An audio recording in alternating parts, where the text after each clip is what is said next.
A gente, para que as pessoas entendam como nasce uma injustiça. Quem é que está sendo protegido? Estão protegendo alguém muito grande, gente.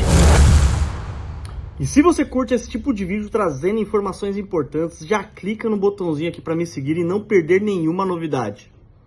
Ô, Carla, e também pegaram e pediram para você falar sobre o caso Vitória. Você tem reviravolta, né? Muitas. Você Caso Vitória. mais, assim, trouxe informações, né, do caso Vitória. O caso Vitória é uma tristeza muito grande, porque essa menina, a Vitória, tinha 17 anos, ela foi morta de forma brutal. Assim, trabalhando, né? Voltando do trabalho. Ela estava voltando do trabalho, indo para sua casa, e ela não chega em casa. A família fez o que toda família deveria fazer, um boletim de ocorrência por desaparecimento. E depois de passados vários dias, o corpo da Vitória vai ser encontrado. Quem vai encontrar o corpo da Vitória é a GCM, lá de Cajamar. A informação que chega para a imprensa é que a GCM foi prestar apoio para encontrar o corpo dessa menina. Até aí, gente, não tem problema. Enfim, é um trabalho até humanitário. Pessoas locais também ajudaram a encontrar o corpo da Vitória. E aí vão começar a chegar as investigações, né? E, no primeiro momento, o que a gente recebe de informação, e eu vou repetir isso para vocês, é muito fácil, é só entrar também na internet, tá lá os montes no YouTube. O doutor Aldo, um seccional, porque assim, Cajamar é pequena, Franco da Rocha presta suporte ali para Cajamar. Vai prestar suporte e ele vai trazer a seguinte informação. Há poucos dias nós prendemos um sintonia final do crime organizado. Sintonia final, gente, para quem não sabe, eles chamam, né, de sintonia final. Sintonia final como se fosse um cabeça. Como se fosse um líder. Um líder ali muito importante do crime organizado. Veja, quem fala isso é um delegado experiente de polícia. E ele vai trazer a seguinte informação. A Vitória foi encontrada com requintes de crueldade. Isso é verdade. O cabelo dela estava como se estivesse sendo arrancado. Nossa. As mãos dela tinham plásticos. Ela tinha muitas facadas aqui e ela estava nua. Ela foi encontrada numa região de mata, aonde, quando a gente olha a imagem, os livores cadavéricos dela não são compatíveis. O que quer dizer isso? Quando você morre, você vai ter tem um fenômeno biológico, que é a sedimentação do sangue. Então, você está sentado, ele vai indo para as pernas. Se você está deitado, vai para as costas. E eles eram incompatíveis com a cena do crime.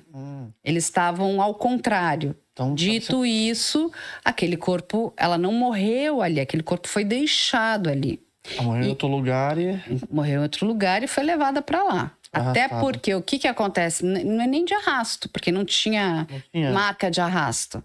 Aquela quantidade de facadas que ela levou, deveria ter muito sangue ali no solo. Não tinha sangue. E aí, o corpo dela foi enterrado? Também não tinha, porque se você desenterra um corpo, ele enterrou para desenterrar, digamos que o criminoso fez isso, você teria terra, correto? Não tinha terra também. Então, qual a informação que ele vai trazer? Isso aqui tem marca do crime organizado, isso pode ser algo que foi feito por uma organização criminosa, e naquele primeiro momento ele vai atribuir isso àquela prisão que tinha sido feita daquele sintonia final. E por que eu vou trazer de novo essa informação? Você vai entender lá na frente. Muito bem. Aí você para se perguntar, por que o crime organizado vai matar a Vitória? Qual é a ligação que ela tem? Ela tinha ligação com alguém? E aí a gente tem que fazer uma segunda pergunta. Nós temos no nosso país, Luan, 88 facções criminosas. 88. Em São Paulo, a informação que a gente tem que a única facção que domina o estado é o PCC.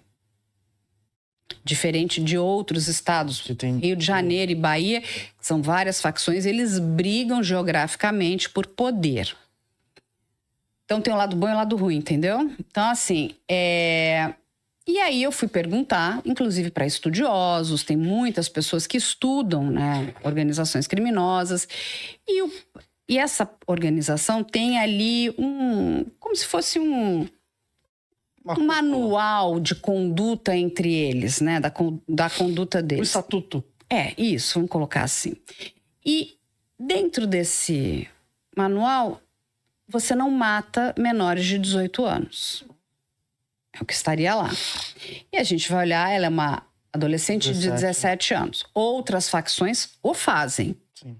Matam, não interessa a idade da pessoa. E aí, quando ele fala isso, soa estranho porque é uma coisa antagônica com o que seria proposto por esse estatuto, esse manual, essa proposição deles.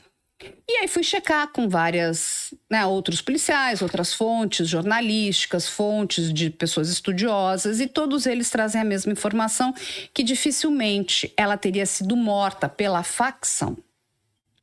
Mas não significa que ela não poderia ter sido morta por alguém que faz parte de uma facção. Você entende a diferença? Uma coisa é o seguinte, a facção... Não foi a instituição que mandou. Isso. Mas foi alguém dentro da instituição que pode ter agido sozinho ali. Ou a trabalho para alguém. Sim. Porque quando a gente para pensar, vamos pensar lá, o cara tá ligado a uma facção. Ele tá ligado, ele tá lá, ele é um batizado ali. Mas ele tem os negócios dele ali, outras coisas que ele faz. Tem uns acertos dele, com A, com B, com C. Então, a gente... preciso pegar essa menina e dar cabo dela. Porque quando a gente vai olhar o requinte de crueldade em cima dessa menina, e não é uma crueldade qualquer, é uma crueldade, assim, as imagens que a gente não pode mostrar. Porque é muito, inclusive porque... É desumano, né? É desumano com a família, com a vítima, mas a menina foi muito torturada. Nossa. Então, e aí a gente tem uma outra... Aí vamos aqui buscar um outro braço que é importante para essa área da questão do estudo da violência, que a pessoa que cometeu aquele crime não cometeu aquele crime como o primeiro crime dela. Ele já existe uma métrica que é a escala da maturidade criminal. Essa pessoa já cometeu outros homicídios, já cometeu outros crimes graves, já cometeu outros crimes. Pode ser um roubo, um furto, até um homicídio. Então você olha assim, não é um criminoso qualquer. Quando a gente olha, você carregar um corpo dentro da mata, porque as pessoas entendam, aquela região onde o corpo dela foi encontrado é de mata fechada. Sim. Como aquele corpo chegou ali? Não tinha marca de carro, de pneu de carro. Ele levou... Uma única pessoa levou aquele corpo e depositou aquele corpo ali? Acho difícil. Atravessar também o arame, né? E tudo. É difícil. Aquilo fechada. Tem ajuda de outras pessoas. Muito bem. Esse corpo foi encontrado. Aí a gente tem essa primeira informação do delegado Aldo Galiano. Vai passar alguns dias e chega uma outra informação. Inclusive, virou uma celeuma muito grande, porque isso foi falado, inclusive, no programa da TV Globo, da Fátima, da Patrícia Poeta, que ela vai falar para o pai da Vitória que aquilo teria sido um crime passional. E da onde sai essa história de crime passional? Que o ex-namorado da Vitória estaria tendo um caso com outro rapaz e que a Vitória teria descoberto, teria ameaçado eles e eles resolveram matar a Vitória, vão pedir ajuda para mais pessoas. Então já saímos do crime organizado para esse outro. Por que é que a Vitória,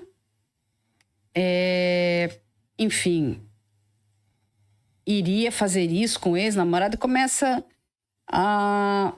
E será que isso é verdade? Será que o ex-namorado, de fato, tem um caso com outro homem? Enfim, era uma história bizarra, de horrível e sem sentido.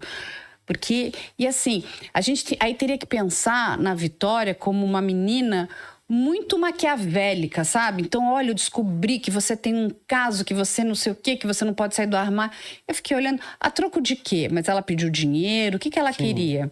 Teria uma troca financeira? Tem algum bilhete ameaçando? Olha, eu vou contar para todo mundo, eu quero que você me pague. Isso não existe nas investigações. Eu falei, isso não faz o menor sentido, mas a polícia pode abrir 500 linhas de investigação. Qual é o problema? É sair falando as linhas de investigação sem que elas estejam minimamente checadas. Aí vai passando isso para a imprensa vai replicando. Qual é o erro da imprensa? É não checar. Mas recebeu de fonte zero, fonte segura da autoridade policial. Aí a gente vai encontrar mais um outro problema, que é a colheita de material, né, de local de crime, a perícia, onde a gente vai ter ali vários repórteres dentro da cena aonde a perícia estava coletando vestígios. Isso não pode, gente. Porque nós atrapalhamos. Se eu chegar aqui, eu deixo a minha digital, pode cair um cabelo, eu posso pisar em cima de uma pegada de um suposto investigado. Entende? A gente não pode estar ali. Só quem pode estar ali é a perícia e a autoridade policial. E a gente vai vendo algumas coisas que naquela época eram muito estranhas, mas a gente ainda não conseguia fazer muitas ligações.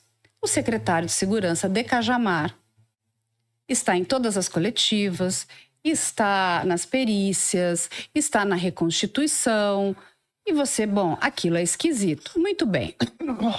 Aí, passado um tempo, resolvem, soltar, a autoridade policial solta a seguinte informação. Nós prendemos aqui um suspeito, que é o Michael. Por quê? Porque ele é o stalker da Vitória. Bom, olha lá, gente, saímos de um crime de organização criminosa, depois de um crime passional, agora estamos no stalker. Aí, quando você para pensar, o stalker não precisa ter uma relação direta com a vítima. Ele é um stalker daquela pessoa, né?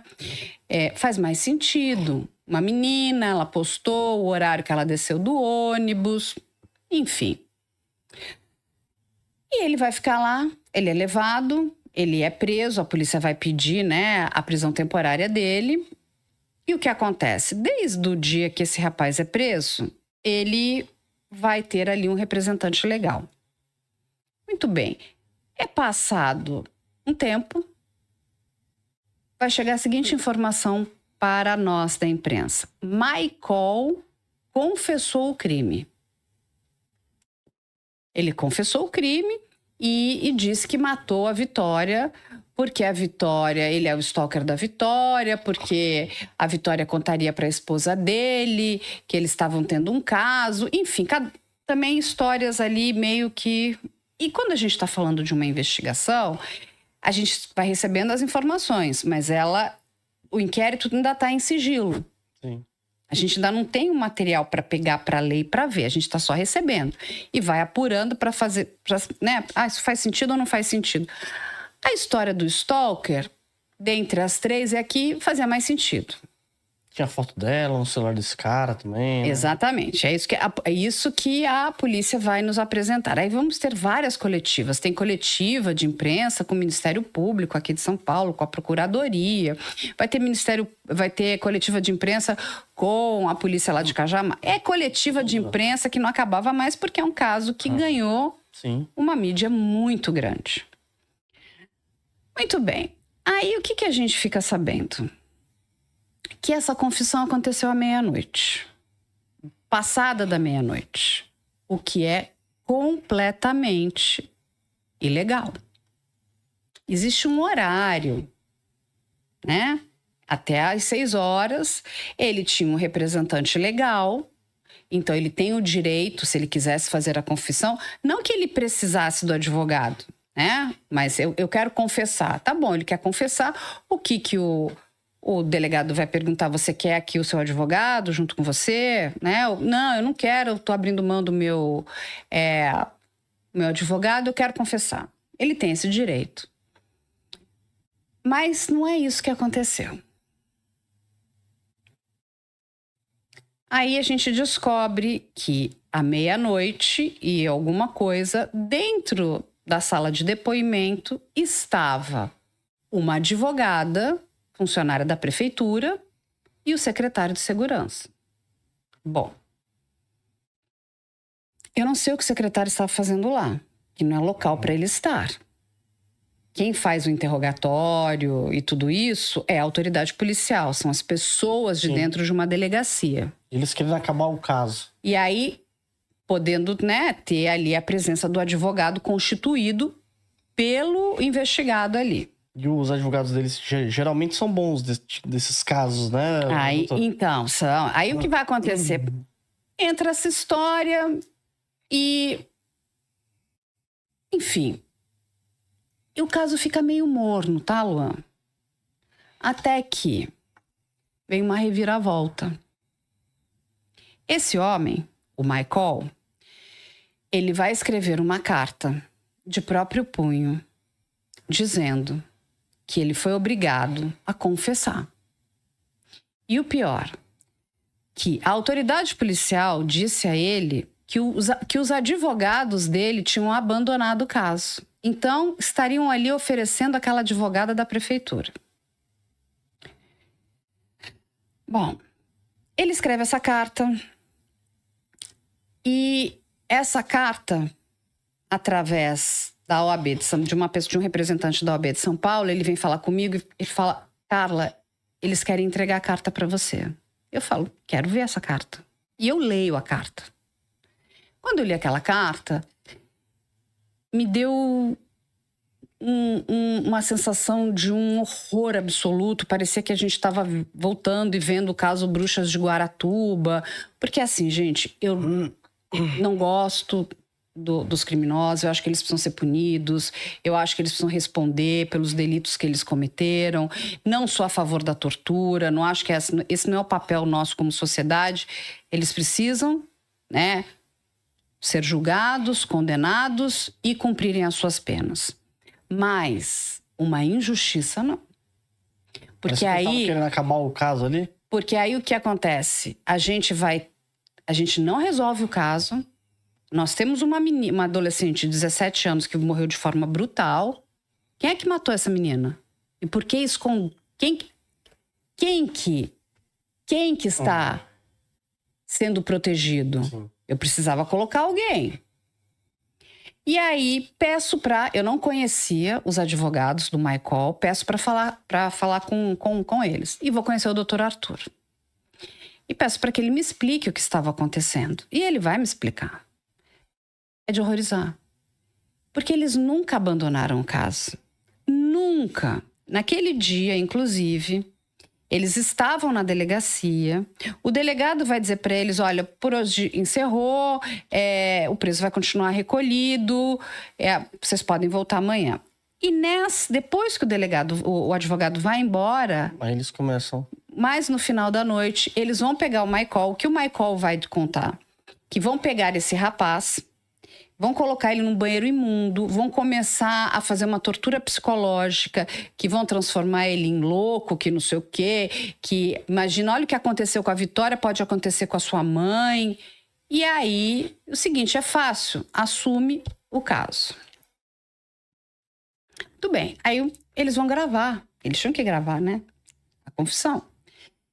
E esse rapaz está sentado, o delegado está aqui na frente e ele vai fazer a suposta confissão. E a confissão, numa delegacia, ela precisa ser voluntária. Eu quero fazê-lo. Eu não posso estar coagido a fazê-lo. Eu tenho que fazer de forma voluntária. E aqui no banco está o secretário de segurança e do lado está essa advogada da prefeitura. Eu lhe pergunto, você já viu o secretário de segurança acompanhar depoimento de preso? Eu nunca vi. Eu também nunca vi. A gente acompanha há mais de 19 anos. E vamos dizer o seguinte, não, mas esse secretário, ele é ligado, ele é, né? Gosta. Então ele vai em todos. Ou ele só foi no da Vitória? Por que nesse ele foi? Não, ele vem em todos. Ele é super presente, ele é um cara super proativo. Já passado da meia-noite, ele deixou de dormir para acompanhar um depoimento. Para acompanhar um depoimento? Não. Entende? Aí tem coisa errada. E aí o que vai acontecer? Na hora que ele está depondo, o delegado que está na frente pergunta: aonde você deu as facadas na Vitória? E ele começa a olhar para o delegado e olha com uma cara assim, porque ele não sabe. Sabe o que o delegado faz? Está gravado, é maravilhoso, eu adoro. Aqui, ó. Ah, o delegado, tipo, dá uma... Faz aqui, ó. Aí ele fala, pescoço, pescoço. Aí vai ter uma outra parte, o delegado, né, conduzindo o que ele tinha que falar. A faca era como? E ele fica olhando assim também. Não sabe o que falar. Ele não sabe o que falar, porque era uma faca, era uma tesoura, era um punhal, era uma faca de serra, era uma faca lisa. E o delegado, uma faca lisa, né? Nossa. Aí ele faca lisa. Aonde você pegou a Vitória? Ele também não sabe. Aí ele fica olhando. Quem responde é o escrivão, no SPA, que é um lugar ali. Aí o delegado até dá um pito. É você que vai testemunhar? Você que quer sentar no lugar dele? Olha só. Quando você olha aquilo, porque aí o advogado me mandou as imagens. E ele ainda falou o seguinte: Carla, nós pedimos a íntegra dessa confissão. Bom, você começa do minuto 1 até o final. Quanto tempo demorou? 15 minutos, 20, meia hora? Então temos 30 minutos. Quanto é? Sabe como a polícia entregou? Entregou em 17 partes. Oxe, mais picado que salsicha. Exatamente. E ela foi entregando só as... foi entregando pequenas... Por que não entregou tudo integralmente? É um produto, gente, entendeu? É audiovisual, tá do 0 a 1. Aquele material não tem cadeia de custódia. Por que entregou picado? Eu também vou querer agora. Por que não entregou inteiro? Cadê o... eu vou querer um adoçante aí, né? Porque a vida já é doce. Por que não entregou o material íntegro? Exatamente, ué. Por que entregou picado? Mais picado que... E aí, ele vai me mostrar, ele me fala o seguinte: Carla, eu vou te entregar o processo não está mais em sigilo, você leia e pode me fazer todas as perguntas. Gente, eu adoro, obrigada, viu? Quem faz isso. Porque quem não tem nada a esconder... Não tem porquê. Ele me entregou o processo, eu li. Cada página que eu ia lendo ia me revirando o estômago. E ele vai fazer vários pedidos para que essas imagens sejam entregues integralmente. Não entregam. O Michael, na sua carta, diz o seguinte: a delegacia tem câmeras que comprovariam que levaram ele para esse banheiro, que ele vai falar um banheiro sujo. E ele pede também que essas câmeras sejam entregues. Você entregou? Lógico que não. E é feito esse pedido para a justiça ignora. Por quê? E aí você vai olhar uma confissão que é completamente armada. É estarrecedor aquilo que a gente estava vendo ali. E aí o rapaz não sabia responder nada. Aí vamos lá, no carro do tal do Michael, porque olha o que a polícia vai dizer. Falaram que ele... ela cheia de sangue lá, né? Ele matou ela no carro. Muito bem. Nenhum. No banco aqui do passageiro tem uma gota de sangue. Não existe uma gota de sangue da Vitória. Como? Como que ele matou no carro e não tem sangue? Não existe essa possibilidade. Geralmente quando cai sangue, espirra e aí joga aquela luz lá. E vai aqui, ó, por exemplo, digamos, ele entra nessas frestinhas assim, você pode ser o melhor limpador do mundo, você não vai conseguir tirar, mas você conseguiu tirar tudo. Eu queria saber quem é o lavador de carro do Michael, porque, gente, não tem uma bactéria. Aí o que acontece? A hora que você jogar o Blue Star, que é o reagente, tudo brilha, mesmo limpo. Sim. Você pode estar branquinho, ele vai brilhar, ele vai começar... Acabar... Exatamente, não tem uma mancha. E aí vamos para casa do Michael. A equipe de perícia que fez a perícia não encontrou nada. Sabe o que aconteceu? No dia seguinte tinha outra equipe. Usando os mesmos materiais. Aí encontraram. Nossa, aí começaram a encontrar... Aí eu te pergunto, que investigação é essa? Porque a gente tem que entender o seguinte, a máquina de moer carne do sistema penal, ela é horrível. E todos nós, como cidadãos, nós precisamos ali sermos muito firmes. porque ela tem que ser corretíssima. A gente está falando da privação de liberdade de pessoas. E a gente precisa, assim, levar, né, para que enfrente a justiça os culpado, verdadeiros culpados. Quem está sendo privilegiado ali? Quem? Aí eu pedi a ficha criminal do Michael pro advogado. Falei, você me mandava? Ele, lógico, tá aqui. Nunca cometeu um crime. Eu falei, não é possível. Com essa tamanha bizarrice de cena do crime, não é possível. Então nada encaixa com nada. Entendi. Nada encaixa com nada. E aí, o que aconteceu, né? Com todas essas informações, isso tudo é muito grave para que as pessoas entendam. Começou uma fase que ele foi denunciado pelo Ministério Público com base naquela investigação que eu não sei como o Ministério Público não parou aquilo. Falou, não, daqui para frente não dá não, né, gente? Isso aqui tá horrível. Sim. Cadê o material inteiro para eu assistir essa confissão do Michael? Eu quero ver. Ele entrega esta carta. O que é que eles estão fazendo? Aí vai ter o depoimento para o juiz. Essa é uma parte maravilhosa. E eu assisti todos esses depoimentos dos delegados, dos investigadores. E lembra que eles falam que tudo no começo a linha de condução era uma facção criminosa? Sim. Muito bem. Aí vão perguntar. Então, os senhores poderiam explicar essa linha de investigação de uma facção criminosa? Ah, não, lá não tem facção criminosa. Ué, mas vocês tinham prendido uma pessoa dias antes. Afinal... Cajamar, então, não tem facção criminosa. Não tem. Não tem, é o que eles vão falar. Aí vão perguntar os nomes, né, dos investigados. Não lembro. Eles não lembram nada, eles não sabem nada. Não tinha... Eu falei, gente, o que está acontecendo ali? Uma piada, né? Sim. Aquela sessão de depoimentos é desastrosa. Porque o que eles estão depondo ali é completamente diferente do que eles falavam para a imprensa ali nas coletivas. Entende, Luan? E aí, o que acontece? Com isso, é porque o caso acabou gerando mais revolta na sociedade. Porque a sociedade quer, sim, que o culpado apareça culpado, e pague, né, perante a justiça pelo crime que ele cometeu contra esta menina, contra esta adolescente. É o Michael?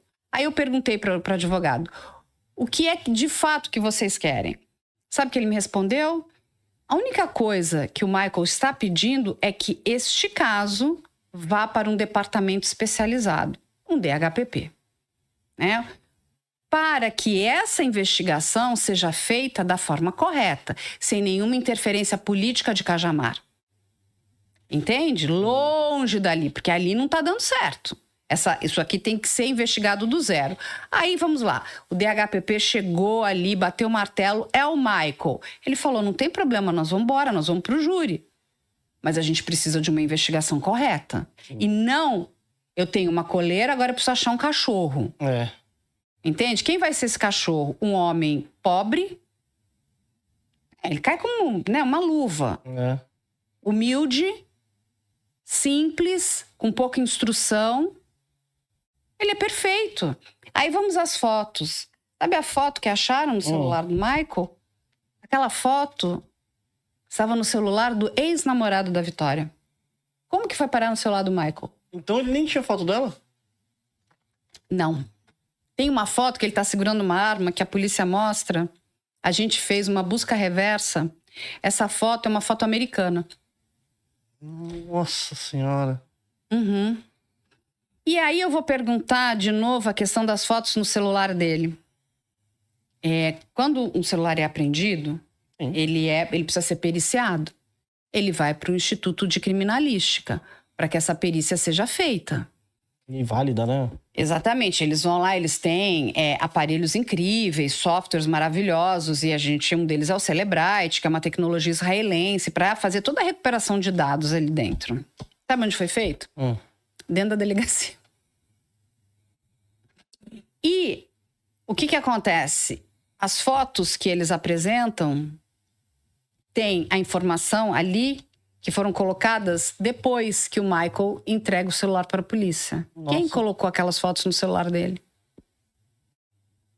Próprio... Você entende que tem problema demais? Nossa. Não dá para acreditar nessa investigação? Eu não acredito. Isso está no processo. Tudo que eu tô falando para vocês aqui está no processo porque eu li o processo. Nossa, terrível, né? Aí o que a gente ficou depois sabendo é que a comoção é tão grande que um deputado nosso aqui da Lespe, deputado Rafa Zimbaldi, está pedindo que este caso saia de Cajamar e venha aqui para São Paulo, para que ele seja investigado com a devida, né, qualidade ética e profissional. Este é o caso da Vitória de Cajamar. Agora eu te pergunto, imagina se é com você. Nossa, você ia querer essa investigação? Total, né? Assim, com um amigo seu. Injustiça total. Agora, o que parece, Carla, é que eles querem fechar essa investigação. Por quê? Já para não ter olhos para Cajamar, né? Ó, fechamos. Mas aqui. Quem é que fez isso? Quem? Por quê? Por que mataram a Vitória? Exatamente. Quem está envolvido na morte dessa menina? Não é uma pessoa pequena. Para o secretário de segurança estar na colheita de um depoimento... Meia-noite? Passado da meia-noite... Não, gente, pelo amor de Deus. Nem eu quero estar. Assim, não. Aí fica a pergunta para nossa audiência. Vamos ver o que o pessoal vai falar. O que vocês acham? Nossa, mas tudo muito suspeito, né? Muito. É tudo... Por que a advogada da prefeitura estava ali? Ele tinha advogados. Por que foram enganar o rapaz dizendo que o advogado dele tinha abandonado o caso? Não faz sentido nenhum, né? Ele nunca abandonou o caso. Tudo tá muito que confusão é essa? É isso mesmo, para que as pessoas entendam como nasce uma injustiça. Quem é que está sendo protegido? Estão protegendo alguém muito grande, gente. Eu tenho aqui as minhas conclusões, mas não quero ser leviana. Sim. Né?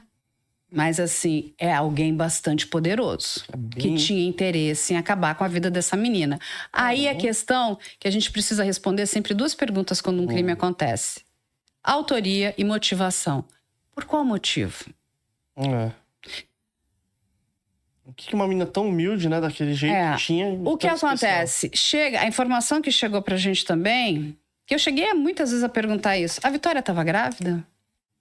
Aí eu vou receber...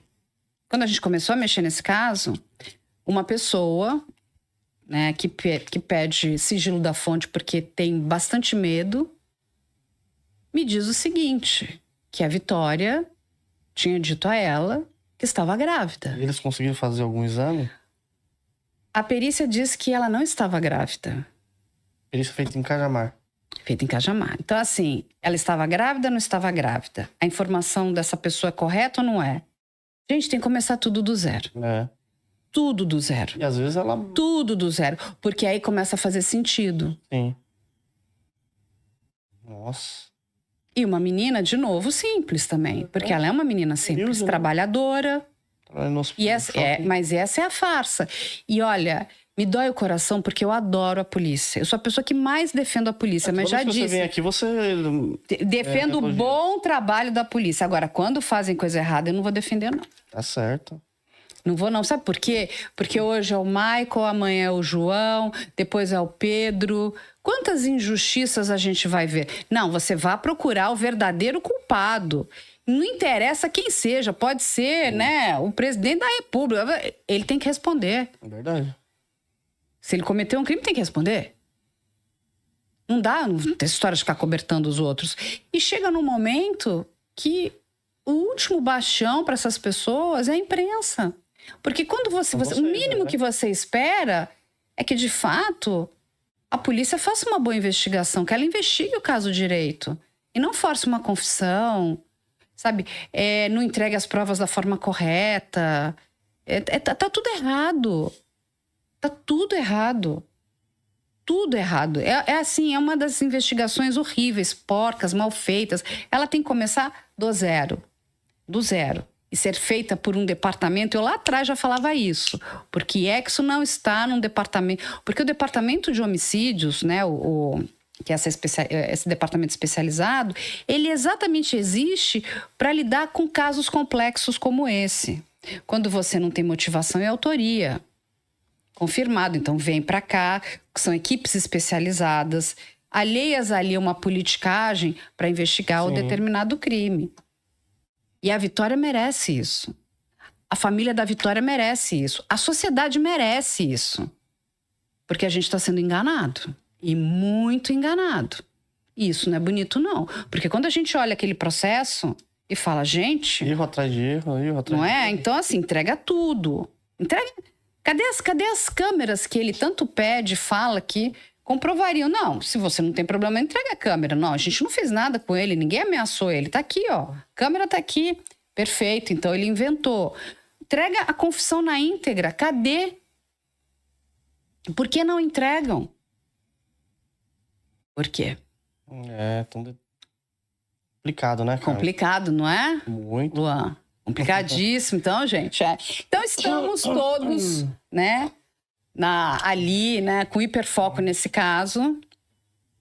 E assim, a sociedade quer saber. É porque é um caso que comoveu, né? Então o pessoal quer realmente saber. Deixa aqui qual que é a sua opinião? Deixa aqui nos comentários aqui, a gente vai estar acompanhando. Ô, Carla, fala, querido. Outro caso que você também fala bastante, né? Eu sei que o seu tempo é curto aí. Não, mas vamos lá. Enquanto eu tô aqui, eu sou de vocês. É o Ítalo. Fala assim, pergunta pra Carla que ela é a que mais conhece desse caso. Se tem novidades, não tem. Eu acho que foi o vídeo mais visto, né, Matheus? Do Ítalo. Até hoje o pessoal tá comentando lá no vídeo. Então, o caso do Ítalo é um outro caso também bem complicado, gente. Porque, assim... Lá atrás, a gente recebeu várias denúncias, né? Em relação aos vídeos que o Ítalo fazia, né? Muitas pessoas, inclusive da região dele ali na Paraíba, muito preocupadas que essas crianças estariam sendo usadas de forma incorreta. E eu até eu faço um vídeo lá atrás perguntando e indagando, porque para que a gente use crianças, para que todo mundo saiba aqui, para qualquer coisa, tá? Fazer uma propaganda de vamos beber água, vou usar uma criancinha, né? Que é bom, saudável. Eu tenho que pedir uma autorização para a vara da infância e da juventude. Eu não posso usar uma criança sem uma autorização. Isso é ilegal. E se vale para o real, vale para o digital. Então, eu vou usar vídeos com crianças dançando, fazendo reality shows. Eu preciso dessa autorização. Por quê? Ali, o Ministério Público, a Justiça vão olhar para ver se aquela criança não está tendo nenhum prejuízo educacional, cognitivo, nada, não está sendo abusada, não está sendo explorada. E se eles entenderem que está tudo ok, eles vão autorizar. Se não entenderem, não vão deixar. Isso vale para tudo, para um comercial, para um filme, para uma série, para uma novela. Quando a gente vê crianças e adolescentes nesses ambientes, precisa de uma autorização. Dito isso, quando a gente vai procurar, essas autorizações não existem. Então, aquelas crianças estavam ali em troca de algum tipo de benefício. E aí chegou para a gente uma informação muito interessante, que era o seguinte: as crianças tinham um celular que era dado por ele. Este celular, uma fonte também nos confidencia que em determinados momentos ele recolhia os celulares das crianças. Que as crianças só podiam usar o celular quando estavam fazendo os videozinhos que iam para o canal dele. O resto, o celular estava num local fechado ali. Sim. E que muitas vezes, por exemplo, quando você vê, estão indo no ônibus da turma do Ítalo para algum lugar. Aquilo era tudo meio fakeado. Depois que acabava a gravação, as crianças voltavam para dentro da casa. Nós temos ali, no caso do Ítalo, 2 casas.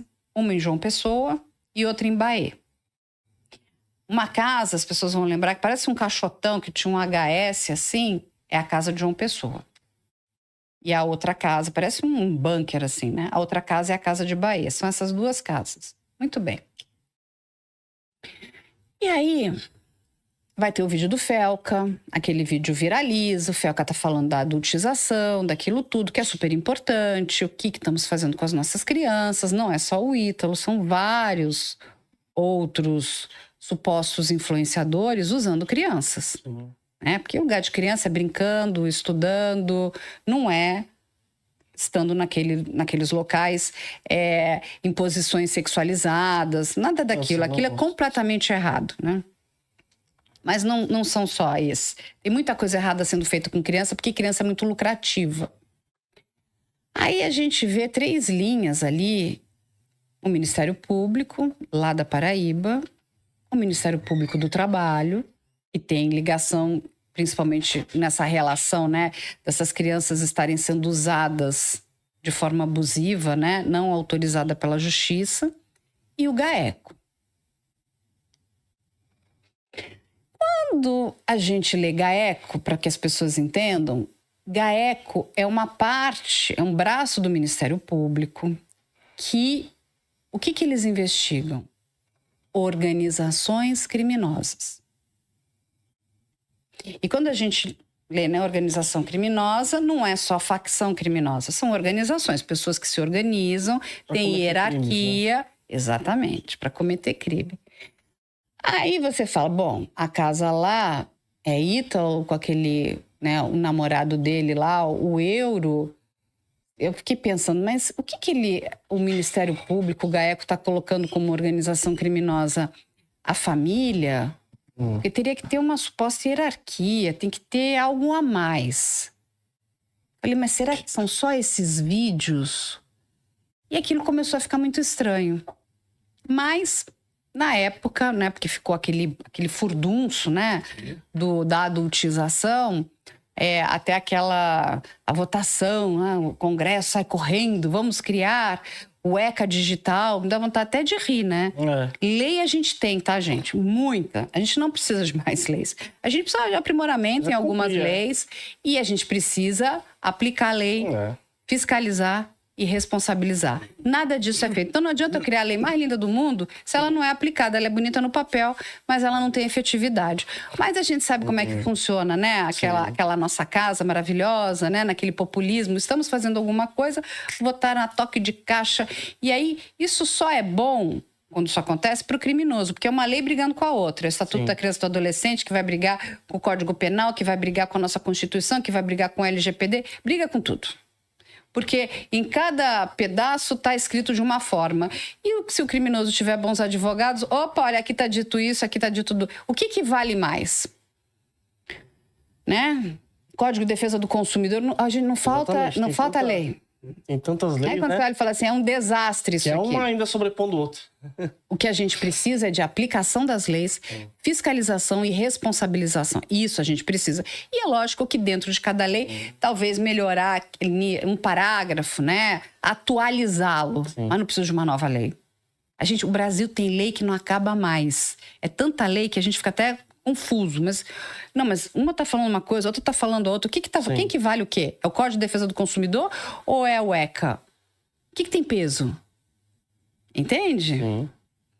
Bom, dito isso, a gente recebeu uma informação lá atrás de uma mulher que tinha denunciado o Ítalo, uma cabeleireira.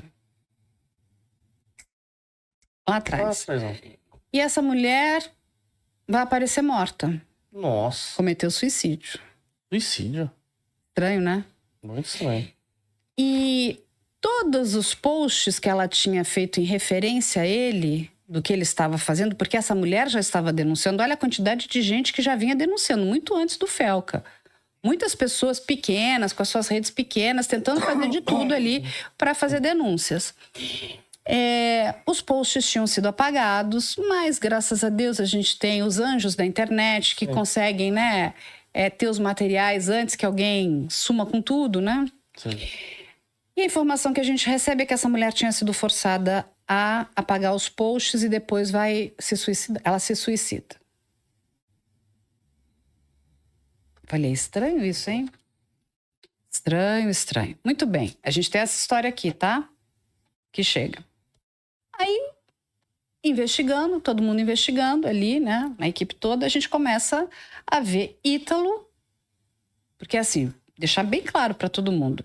Ítalo aparece na vida do investigação criminal porque as pessoas começaram a denunciar. Que assim, é o tipo de Acho aqueles vídeos horríveis, acho tudo aquilo horrível. Não é algo, né? Tipo, olha, vamos acompanhar, né? E quando a gente começa a investigar, a gente encontra ele em festas no Rio de Janeiro. Festas no Rio de Janeiro. Festas promovidas pelo Comando Vermelho.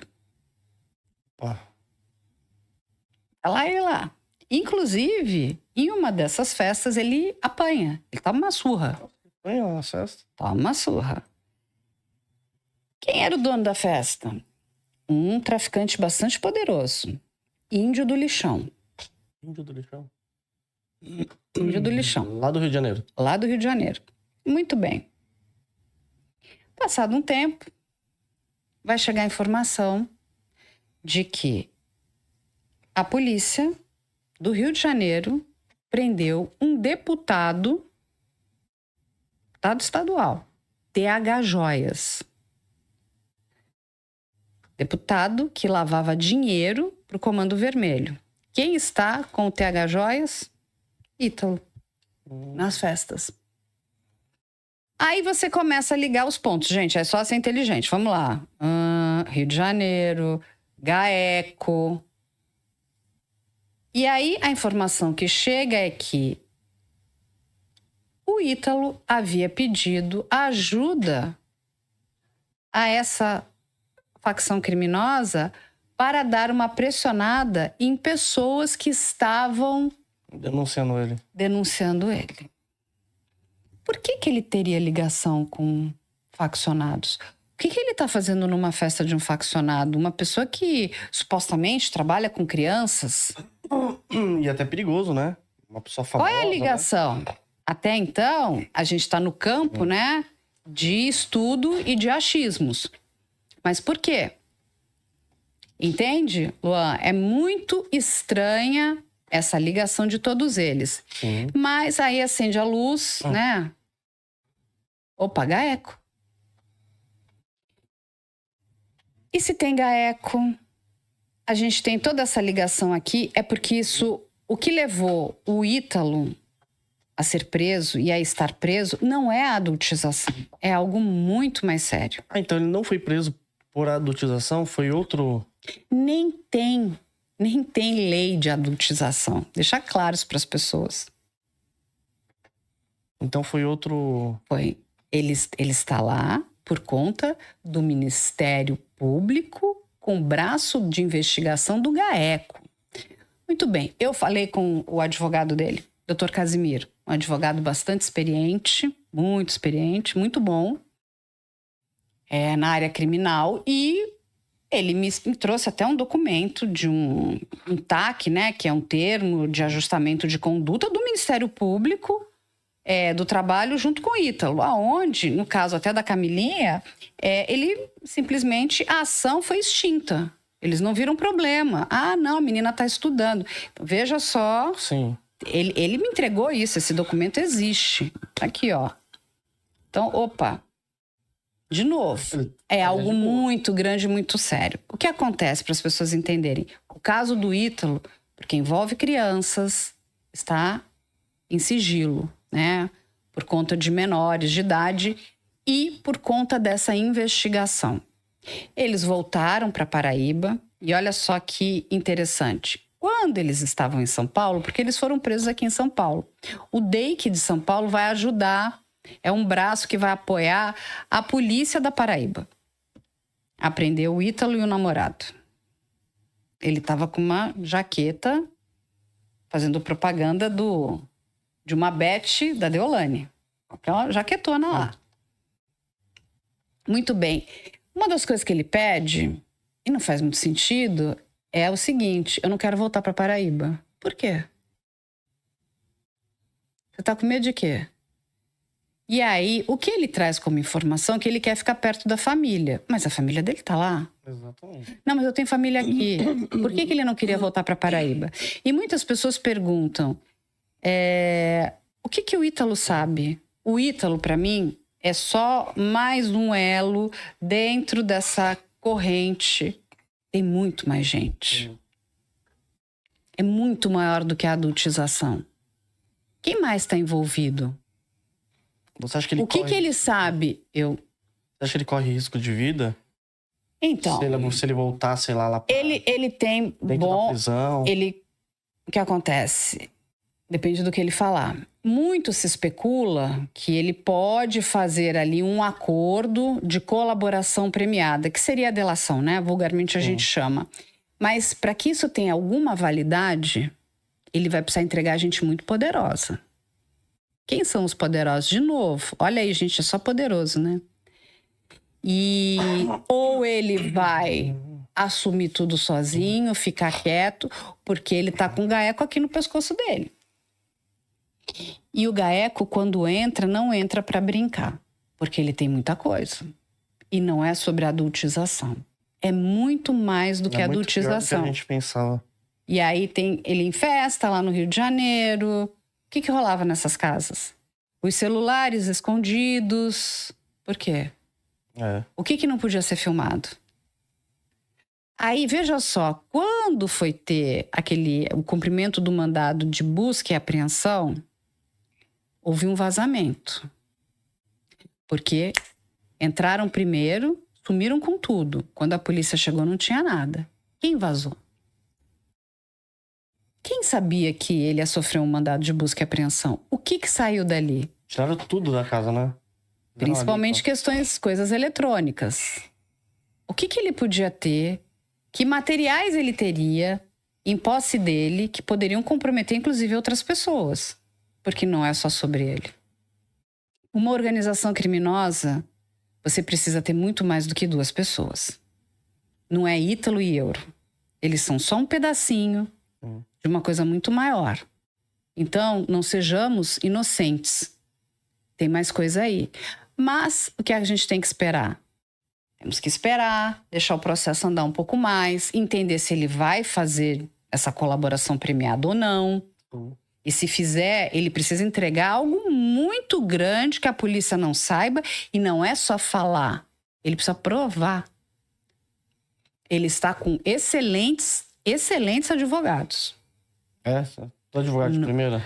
Não é advogado porcaria, não. São advogados bons. Então, assim, tá lá na Paraíba. Então, a gente tem que aguardar um pouquinho, gente. Eu prometo, eu volto aqui com o Luan. Se tiver mais novidades. Mas não adianta. Mas essas novidades mas aí vou já são colocando para vocês pensarem. E, de novo, a gente tem que agradecer muito aos detetives da internet. Eu amo essas pessoas. Porque tem pessoas que vão descobrir coisas, né? E às vezes a gente recebe umas informações. Também, né, Não, porque assim, tem coisas assim que são fantásticas. Olha isso. Então, quando a gente tá ali dentro... Gente, é muito bom. A gente tem que entender o seguinte, a sociedade tem que fazer isso mesmo, para cobrar um trabalho incrível de investigação da nossa polícia, para que todos os envolvidos, não só 1 ou 2, sejam, né, julgados e condenados, mas todos. Quem mais está nisso? Quem mais? O que mais que tinha lá nessa casa? É uma casa, gente. É um bunker. Aí não é uma casa, é um bunker, todo fechado assim. Todo bonito. Por que as crianças não podiam ficar com o celular? Queremos respostas, hein? Mas já vai ter respostas. Vai. E aí, Luan, qual é a próxima? Próxima, Carla. Você tem até que horas, cara? Só pra eu saber. A gente tem mais, vamos lá, mais uns 15 minutos. Acho que dá pra falar. O pessoal falou assim, eu vi que o Vic Vanilla ficou te ameaçando na internet. E pergunta pra Carla se ela tem medo desse satanista. Do Vic Vanilla? Não, bom, gente, medo de quê? De uma pessoa desnorteada? Assim, o que é o medo? A gente precisa entender o que é o medo. O Vic é uma farsa. Dito isso, ele procura engajamento. Ele precisa mostrar que ele é machão, valentão, isso, aquilo outro, entendeu? E cada hora ele precisa entender o que ele é primeiro, né? Ele começa se ele é drag queen, se ele é satanista, se ele é neonazista, o que ele é. Porque cada hora ele é uma coisa. Ele vai enganando as pessoas, aí o grupo descobre que ele enganou, ele vai para outro. E ele vai tentando. E ele não tá... Porque no fundo, o que o Vic quer, gente? O Vic só quer uma coisa, dinheiro. Fechou? Então a gente tem que entender quem é o Vic. Ele quer grana. O que é isso? Grana é o seguinte, então ele precisa enganar pessoas. E ele vai falar exatamente aquilo que você quer ouvir. Que ele vai lá e fala, não, você tá com esse problema, eu vou te ajudar. E assim, mas para eu te ajudar, olha, eu vou fazer tudo de coração aqui, incrível, mas eu preciso comprar 10 garrafas aqui de pó de pirlim-pim-pim que custam 100 mil reais. Nada é para mim, gente. É só o pó de pirlim-pim-pim que vem lá de uma montanha perto do vulcão da Islândia. Que esse pó de pirlim-pim-pim, ele é mágico. Gente, assistam Vanna Marchi na Netflix. Vanna Marchi. Ela foi a maior golpista da Itália. Muitas vezes o Vic me lembra ela. Só que ela, pelo menos, ela fazia uma coisa mais chique, né? A Vanna Marchi. Ela não ia fazer, enfim, essa coisa Vic Vanilla, né? Então, assim, ele é uma pessoa... Ele é tão corajoso, uma pessoa tão corajosa. Veja só o corajoso. Que nem ele não está nem no Brasil, né? Ele tá fora, né? Primeiro estava na Lituânia, agora tá tentando ficar na Croácia. Ele podia tentar ajudar lá na guerra, né? Vai que, né? Um drone de um lado ou de outro fazem, né, um bem à humanidade, né? Ou um drone croata, um russo, né? Fazem... Mas é que, na verdade, ele fica bravo, assim, fica falando de você porque você revelou muitas coisas dele, né, cara? Exatamente. Porque ele sabe que eu sou séria. E ele sabe por que ele faz isso? Porque ele é uma farsa. Que não tem nada a dever, não é? Ele sabe que ele é uma farsa. Ele sabe que ele tirou dinheiro daquelas pessoas. Ele sabe que ele engana as pessoas. E ele não é burro, tá, gente? Porque ele vai aonde? Ele vai no místico, no oculto, ele vai na fé. Então ele vai numa parte que é muito... Cada um tem a sua fé, né? E assim, é muito particular.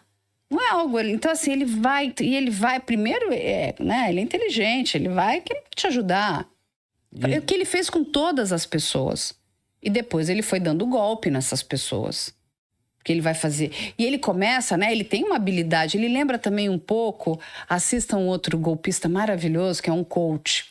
Que é o daquela seita Anexium. E também se não me engano, tem na Netflix e tem na HBO. Ele foi condenado a 120 anos de prisão nos Estados Unidos. E lá, 120 anos são 120 anos. Não sai nunca mais, né? Exatamente. O que ele fazia? Ele aplicava golpes. E ele usava a inteligência dele. Então, você falava coisas inteligentes para ele, ele pegava aquilo como uma esponja e saía falando aqui para o outro público. Então, as pessoas achavam que ele era muito inteligente. Não é nada inteligente. Ele só era um repetidor. Aí, o que ele vai? Como ele entra nessa coisa do oculto, que ninguém consegue provar muita coisa, né? Existe vida pós-morte, existe ET, existe vampiro, existe, sei lá, lobisomem. Ele diz que tudo isso existe. Aí o Gogomor, que não sei o quê, porque vai entrar numa galáxia, tem um portal que você, entendeu? Você esbarra no portal. E ele vai falando, porque ele quer fazer o quê? Confundir a tua cabeça. Sim. Outro dia eu tava olhando e falei assim, gente, ele realmente deve tomar algum remedinho estragado de manhã, porque ele sai ali falando um monte de coisa que não tem nada a ver com nada, só que ele pega pessoas muito vulneráveis, que estão emocionalmente debilitadas, e vai e segura e fala, me dá tua mão aqui que agora eu vou te proteger.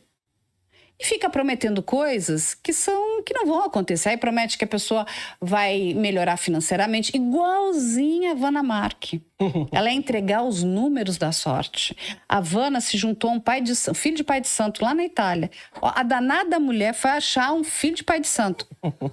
E eles aplicavam golpes em muita gente. Vale uma série muito boa. O pai de santo, a hora que viu que o negócio ia dar ruim, voltou pro Brasil, saiu fugido de lá. Elas foram condenadas. Hã? Ele falou o quê? Eu vou sair daqui. Que é o Francisco. Mas é uma série maravilhosa. Ali você vai entender quem é o Vic. Vic é um golpista. O que o golpista quer? Dinheiro.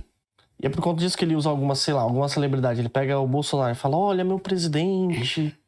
E vai acontecer uma coisa terrível com ele, vocês orem pra não acontecer, né? Olha, gente, vamos parar pra pensar. Ele fala muitas vezes o óbvio, né? Vai acontecer alguma coisa. Se vocês colocar em risco, pode acontecer, não é? Sim. Ele fala obviedades. Então, assim, é o óbvio. Olha, agora as pessoas... Eu já previa que nós iríamos ter bebidas envenenadas. Esse é o tipo do golpista. Mas eu não podia falar por conta de tal coisa. Aí a pessoa fala, ai meu Deus, ele sabia. E ele vai enganando, então ele precisa buscar novos grupos. Entende? Mas assim, só que ele vai deixando rastros, né, no universo digital.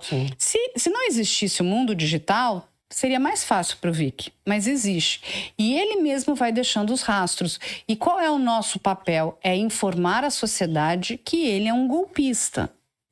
O que ele fez com aquela pessoa, ele é um estelionatário. Né? Ele está sendo processado. Nossa, ele tá... Volta para o Brasil, Vic, vem cá. Se ele chegar aqui, ele pode ser preso? Ele vai responder um processo. Quem vai decidir isso é a justiça. Mas é gravíssimo, principalmente porque ele andou fazendo apologia ao nazismo, que é crime inafiançável, imprescritível. Então vamos contar lá para o Dr. Vic, o mocinho, que ele precisa aprender direito também. Porque essa última faixa de crimes que ele está cometendo são imprescritíveis e inafiançáveis. Volta para cá. Volta para cá para dar um abraço. A polícia tá louca para te dar um abracinho. Não é? E assim, gente, vai procurar. Usa a sua inteligência para algo bom na sua vida. Vai fazer bondades de fato, né? Sim. Vai ajudar o próximo. Vai trabalhar, sabe? Vai fazer algo bom. E não fazer... Porque teve uma época, o que aconteceu? Acho que não rolou para ele. Não sei nem se ele... Porque ele é dado a apagar os vídeos. Mas as pessoas que, né, têm o hiperfoco nele vão guardando. Ele chegou lá na Lituânia e ele abandonou um pouco todo esse negócio de... Quando ele sai do Brasil, até o último momento, ele era neonazi. Aí ele estava numa coisa de turismo e gastronomia. Me mandaram, eu falei, gente, agora ele vai virar chefe. Que ele voltou para as origens lituanas dele. Mas, inclusive, foi avisado. Ele foi tentar tirar lá um passaporte. A princípio, ele teria... Não sei se é verdade ou não, uma descendência, né? Uma ascendência, né? Ele tem parentes ali lituanos, não sei se é verdade ou não. Mas já foi avisado, inclusive, a embaixada da Lituânia sobre os processos que tem aqui no nome dele, porque ele estava tentando um visto. Não sei que visto é esse. Tempo, né? Sei lá. Um visto de permanência. Aí, a última informação que a gente tem dos maravilhosos detetives da internet, incríveis, a gente ama muito vocês, que ele estaria na Croácia. Daqui a pouco ele vai pegar em armas para defender um lado ou outro, não sabemos qual, porque ele precisa de engajamento, entende? Né? Daqui a pouco ele vai aparecer lá nos Estados Unidos, não sei se alguém vai querer aquilo, né? Então, assim, ele vai indo. É uma pessoa completamente descoordenada na cabeça. E, assim... E dependendo do solo em que ele cometa crimes, que entenda o seguinte, não interessa que ele é brasileiro. Se ele cometeu crimes nos Estados Unidos, dependendo do local, é prisão perpétua. É pena de morte. Mesmo que não ocorra um homicídio. Nos Estados Unidos é uma coisa diferente. Lá tem... O buraco é mais embaixo. É muito mais embaixo. Entende? Então, assim, é isso. Mas o que ele é isso. Agora, medo todos nós temos. Eu tenho medo do Vic? Não tenho. Acho ele uma piada pronta. Ponto. É isso que eu acho dele. Também é que, na verdade, você tem medo como um contexto como um todo, né, Carla? Porque você acaba trazendo muitos casos, né? Mas você sabe que eu vou falar uma coisa pra você? Mas até que você não pega na... Eu trato, uma vez... Você trata o caso, né? Você não trata a pessoa. Não, exatamente. Eu vou te falar uma coisa. Eu conheço muitos advogados. Inclusive advogados que têm clientes que são... de facção criminosa. Uma vez eu ouvi de um deles, falou assim, Carla, o meu cliente sabe que cometeu crime. E ele sabe que se ele for pego, ele vai ter que responder. O que eles não gostam? De serem tratados com desprezo, como chacota, porque aí você está humilhando aquela determinada pessoa. Dele, né? Mesmo ele sendo então, e ele é um criminoso muito perigoso. Mas eles respeitam os jornalistas que tratam a história com respeito e com integridade, dando direito ao contraditório. Então, é em cima desse pilar que eu penso o meu trabalho. Primeiro, a gente tem que dar direito ao contraditório, a pessoa tem o direito de falar, né? Não é só um lado, senão está tudo enviesado. Sim. E tratar os casos com respeito. Porque não cabe a mim julgar, não sou eu quem julgo. Quem julga é a justiça. Verdade. Se aquela pessoa cometeu um crime, quem vai julgar é a justiça. Os nossos olhos, isso é muito importante, porque a gente está ali olhando se tem algo de errado, se alguém está sofrendo alguma injustiça. E a gente tem que, né, trazer e elogiar o trabalho dos bons policiais, dos bons profissionais, dos bons advogados, dos bons promotores, dos bons juízes. Agora, quando também não fazem um bom trabalho, a gente vai falar. E não é só a Carla, Luan, é um monte de gente. Nós temos bons jornalistas, muito bons. Pessoas que não vão se vender para uma mentira. Então, a gente tem respeito, entende? Eu acho que é isso que você vai sedimentando na sua estrutura profissional. As pessoas me respeitam. Tanto que se eu pedir para falar, olha, eu gostaria de conversar com o seu cliente, ele cometeu determinado crime, eles virão falar comigo. Porque sabem que eu vou tratar aquilo sério, com respeito. E o seguinte, não tem...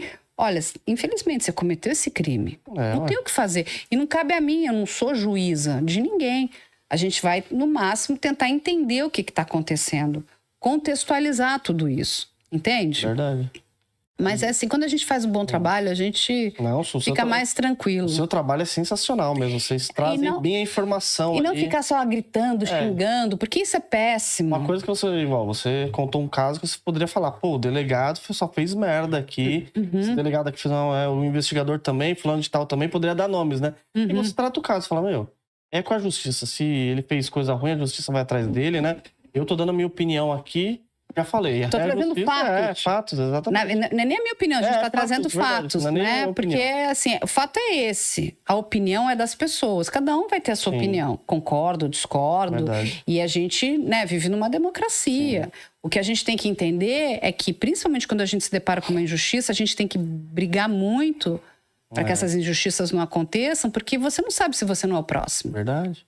Se um amigo seu, um parente seu, o seu filho... Então, é isso que a gente tem que brigar o tempo inteiro, para que as injustiças não ocorram, entende? Então, quando a gente faz isso, a gente está ajudando a sociedade.